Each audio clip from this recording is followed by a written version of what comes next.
ఉంటుంది. గౌరవనీయంగా ఈరోజు 23 సంవత్సరాల పాటు నేను అందరి వెనుకలు వేగిసాయి. అలాగే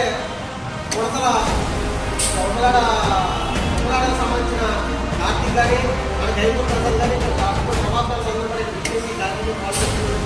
ముందుగా బ్లాక్ అభివృద్ధి. అలాగే చాలా ఫ్యాన్స్కి ప్రతి సినిమా కూడా ఫ్యాన్స్కి ఎందుకు కావాలంటే వెంటనే ఫోన్ చేయాలని ఎందుకు